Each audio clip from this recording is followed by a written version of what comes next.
Bienvenue dans cette nouvelle édition de l'information. Voici les titres de votre journal. Les Béninois étaient appelés aux urnes ce dimanche 17 mai pour les élections communales et municipales. Un scrutin qui se déroulait sur fond de pandémie de Covid-19. Peu d'engouement noté dans les bureaux de vote et des anomalies constatées sur le fichier électoral. Le confinement touche à sa fin ce lundi au Congo. Si le déconfinement a été annoncé ce samedi par le chef de gouvernement, il n'en demeure pas moins progressif. Un déconfinement qui s'accompagne par ailleurs de l'extension de certaines mesures de riposte. Et la réflexion sur l'après-Covid-19 a commencé. 5 chefs d'État africains ont été invités à partager leur expérience dans la gestion de la pandémie. Une rencontre virtuelle organisée par le New York Forum Institute ce 17 mai. Mais avant de développer ces titres, nouveau drame en République démocratique du Congo et nouvelle flambée de violence ce dimanche dans la province de l'Ituri. Au moins 20 morts, dont des femmes et des enfants, et une dizaine de blessés sont à déplorer suite à une attaque meurtrière dans un village du territoire de Djougou. Attaque attribuée à des rebelles de la Codeco, milice politico-religieuse active dans cette partie du pays. Il s'agit de la deuxième attaque ayant eu lieu en moins d'une semaine dans le territoire de Djougou. Les Béninois ont voté ce dimanche pour les élections communales et municipales. Sur fond de pandémie de Covid-19, le scrutin n'a pas suscité l'engouement des électeurs, d'après ce qui a pu être observé dans les bureaux de vote. Mais pour ceux qui ont tout de même fait le choix de se rendre aux urnes, force est de constater que des dysfonctionnements et des anomalies ont été identifiés au niveau du fichier électoral. Retour sur ce scrutin dans ce reportage de notre correspondant Lefty Ounou. Au Bénin, les élections communales et municipales ont eu lieu ce dimanche 17 mai 2020 sur l'étendue du territoire national. Ces quatrièmes élections de proximité se sont déroulées dans un contexte marqué par la pandémie du Covid-19 où au total 5,2 millions d'électeurs ont été appelés aux urnes. Dans le département du littoral, certains centres de vote ont ouvert les bureaux de vote avec un retard. Pour ce scrutin, en dehors du matériel électoral, la Commission électorale nationale autonome Sénat a mis en place des dispositions sanitaires conformément au cadre de lutte contre le Covid-19, notamment des masques de protection et des gels hydroalcooliques. Au début, la gestion des gels et des cache-nez se faisait mal. Je suis venu voter dans la sécurité et aussi tout en respectant les mesures exigées par le gouvernement. Déjà, comme mesure barrière, on nous a demandé de porter, comme vous le voyez, de porter nos masques, de laver les mains. Mais arrivé ici maintenant, il y a tous ces dispositifs-là qui sont mis en place. L'affluence qui était observée auparavant dans les centres de vote n'a pas été effective. Dans la plupart des bureaux de vote sillonnés à Cotonou, certains électeurs n'ont pas pu retrouver leur identité sur les listes électorales. Cette année, pour moi, c'est une déception totale parce que nous avons constaté, et c'est vraiment amer pour ceux-là qui sont déplacés de leur maison pour venir voter. Et une fois sur les lieux, ils ont constaté que leur nom ne se situe pas sur la liste électorale, mais ils ont leur carte d'électeur en main. À noter qu'au total, 5 partis politiques ont participé à ce scrutin du 17 mai 2020. Les partis d'opposition ont boycotté les élections. Dans le cadre de la riposte au Covid-19, au 13 mai 2020, le bilan cumulatif publié par le gouvernement fait état de 339 cas confirmés, 83 guérisons et 2 décès.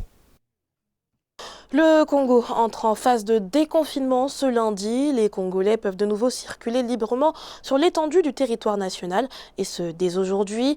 Un déconfinement néanmoins prudent car le virus, lui, circule toujours. Le Premier ministre Clément Mwamba a ainsi annoncé le port du masque obligatoire. Quant au couvre-feu nocturne, il est maintenu. Reportage de notre correspondant Deva Panzou. La reprise des transports en commun intra-urbains sera de nouveau effective à partir de ce lundi 18 mai 2020, après un arrêt de plus de 45 jours à la faveur du déconfinement progressif par palier. Toutefois, les usagers devront se conformer au port obligatoire du masque et à la limitation du nombre de personnes selon le moyen de transport. La limitation du nombre de passagers à 10 dans les bus de type IAS, à 2 passagers assis par rangée dans les bus Coaster, à 30 passagers assis dans le bus de la STPU et à 50 passagers assis dans les grands bus de la STPU. Et enfin, à 3 passagers, y compris le chauffeur, pour les taxis. Les autorisations et attestations de déplacement dérogatoires sont supprimées ainsi que les laissez-passer pour les véhicules personnels. L'on a observé une augmentation relativement constante des cas de contamination de coronavirus durant la période de confinement qui sont passés de 19 à 412 au 16 mai 2020. Face à cette progression, le gouvernement congolais fait le choix d'un déconfinement prudent. Le pays dispose actuellement d'une capacité de prise en charge des malades de 490 lits selon les observateurs. La capacité de prise en charge des malades et des cas Covid-19 est actuellement de 490 lits. Après la réalisation des travaux de réhabilitation et d'équipement des sites réquisitionnés, cette capacité du tiers devrait doubler. Pour déconfiner la population, les autorités ont divisé le pays en 2 zones. Brazzaville et Pointe-Noire, les départements les plus touchés par la pandémie, sont coupés du pays avec une interdiction d'accès par les habitants des 10 autres départements regroupés dans la zone 2 et vice-versa. Et Madagascar a officialisé son premier décès lié au Covid-19 ce dimanche. Selon les autorités, il s'agit d'un homme de 57 ans qui était gardien dans un hôpital. L'homme présentait 2 comorbidités, l'hypertension artérielle ainsi que le diabète. Un décès qui intervient alors que la Grande Île mène un bras de fer avec l'Organisation mondiale de la santé. Cette dernière a récemment mis en garde les dirigeants du continent concernant le Covid Organics, un breuvage à base de plantes et d'huiles essentielles formulées par des scientifiques malgaches aux propriétés préventives et curatives contre le Covid-19. Et si on le voit bien, la crise sanitaire liée au Covid-19 est loin d'être terminée. L'après-pandémie se prépare déjà. L'Afrique, notamment, est appelée à partager son expérience. Le continent qui, contrairement aux prévisions, fait preuve d'une grande résilience. 5 chefs d'État africains participent d'ailleurs ce 19 mai à une table ronde virtuelle à l'initiative du New York Forum Institute. Nathalie Moff. 5 chefs d'État africains conviés au New York Institute Forum ce 19 mai 2020. Julius Maada Bio de la Sierra Leone, Uhuru Kenyatta du Kenya, Macky Sall du Sénégal, Mahamadou Issoufou du Niger et Alassane Ouattara de la Côte d'Ivoire vont porter la voix de l'Afrique en faveur d'une nouvelle gouvernance mondiale au sortir de la pandémie de Covid-19 lors de cette rencontre virtuelle. Nous avons souhaité initier cette conversation avec des chefs d'État et des dirigeants africains pour évoquer les principaux enseignements à tirer de leur gestion de cette crise. En choisissant d'organiser cet événement au sein du New York Forum Institute, l'objectif est d'anticiper les prochains risques qui pourraient être une crise alimentaire, une crise de l'éducation et une non-inclusion de la jeunesse et des personnes vulnérables. La pandémie de Covid-19 a montré les limites des systèmes de résilience économique et sanitaire de nombreux pays. Fort de ce constat, les États africains ont développé des mécanismes locaux de lutte en se basant sur leurs réalités existantes. Aujourd'hui, le continent a déjoué les pronostics avec 3,35% de taux de létalité au Covid-19, le taux le plus faible au niveau mondial. Le continent a très vite adopté des mesures barrières qui ont, n'est-ce pas, été des mesures d'hygiène ou alors des mesures de limite de la propagation, telles que des confinements partiels, des confinements qu'on peut considérer comme des confinements totaux, même si après on se rend compte que le continent africain perdra beaucoup du point de vue économique face à cette mesure de limitation qu'est le confinement. Le New York Forum Institute, qui présente le 21e siècle comme celui de grands bouleversements, reconnaît l'Afrique comme un acteur important des changements à venir. La plateforme accompagne la mise en œuvre de programmes de croissance économique des pays grâce à la création de nouvelles alliances depuis 2010. Dans le reste de l'actualité, l'un des fugitifs les plus recherchés au monde a été arrêté ce 16 mai. Il s'agit de Félicien Kabuga, considéré comme l'argentier du génocide rwandais. Il a été interpellé en région parisienne. Selon les premiers éléments, il vivait en France sous une fausse identité. Cette arrestation met fin à plus de 25 ans de cavale, mais soulève plusieurs questions, dont celle des protections dont il a pu bénéficier pendant toutes ces années. Philomène Tine. C'est la fin d'une cavale qui aura duré plus de 25 ans. Félicien Kabuga, soupçonné d'être l'argentier du génocide rwandais, a été arrêté dans la matinée du 16 mai en région parisienne, en France. Une belle journée pour la justice internationale, selon les mots de l'Office de lutte contre les crimes contre l'humanité à l'origine de cette arrestation. Joie partagée par les associations de rescapés du génocide. C'est évidemment une très bonne nouvelle. C'est lui qui a assuré la logistique en achetant des lots très importants de machettes et en finançant la radio des 1000 collines qui a joué un rôle majeur dans les massacres. Cette arrestation semble tellement irréelle que beaucoup n'y croient toujours pas au sein de la communauté rwandaise. Suisse, Kenya, Comores ou encore Congo, la cavale de l'homme âgé aujourd'hui de 84 ans fut longue et jalonnée de multiples protections de la part d'hommes politiques. Avec pour dernière destination Asnières-sur-Seine, ville située à proximité de Paris dans laquelle Félicien Kabuga résidait sous une fausse identité. Mais une question demeure, comment celui qui était l'un des fugitifs les plus recherchés de la planète a-t-il pu vivre aussi longtemps en France sans être inquiété ?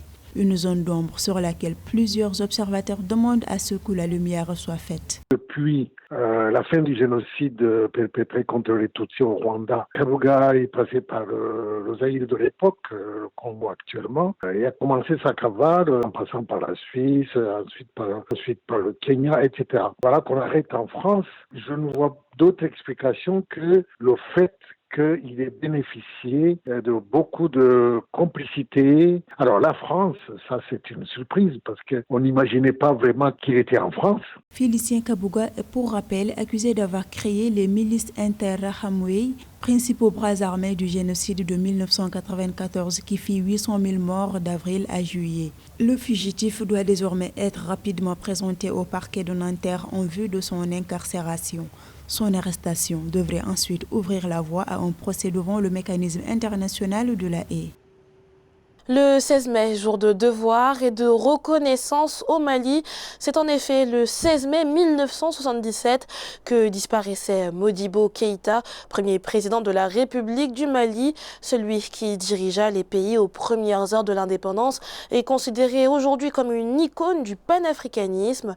Au Mali, ils sont nombreux ces jeunes qui s'identifient à Modibo Keïta sans pour autant connaître ses idéaux. Reportage de notre correspondant Mokhtar Bari. Le 22 septembre 1960, le Mali prenait son indépendance après l'échec de la Fédération du Mali avec son voisin sénégalais. Modibo Keïta prend les rênes du pays avant d'être renversé par un coup d'État dirigé par Moussa Traoré le 19 novembre 1968. Détenu depuis lors, Modibo Keïta disparaît dans des circonstances troubles et non encore élucidées le 16 mai 1977. 9 décembre 1968, un mois après le coup d'État de mon père. Ce qui fait que c'est une seule fois que je l'ai vu. On l'avait amené pour des soins.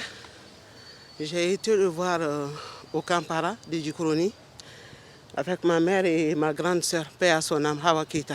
C'est ces souvenirs-là que je garde de lui. Et ça a été la dernière fois que je l'ai vu. Après la chute du tombeur de Modibo Keïta le 26 mars 1991, Modibo Keïta sera réhabilité et célébré comme un héros au Mali. Pour perpétuer sa mémoire, un mémorial lui est dédié dans la capitale malienne. C'est tout ce qui reste de la mémoire de Modibo Keïta, un grand président que le Mali, c'est le meilleur des présidents que le Mali n'a jamais connu. Mais nous constatons malheureusement que ce mémorial il est mal utilisé. Mais contrairement à ce qu'on voit aujourd'hui, le mémorial il est utilisé pour les activités, les mariages, les danses, les bals masqués et autres. L'État devrait travailler à faire en sorte que la jeune génération dont nous sommes issus vienne ici apprendre ce qu'a été l'homme. Sur le continent, Modibo Keïta est vu comme un panafricaniste. Membre fondateur de l'OUA, il a fait du Mali le seul pays africain prêt à céder sa souveraineté le jour où l'Union africaine deviendra un État. Ce journal a été préparé par l'ensemble de la rédaction. Merci pour votre fidélité. Retrouvez dans un instant une nouvelle édition de l'actualité sur Africa 24.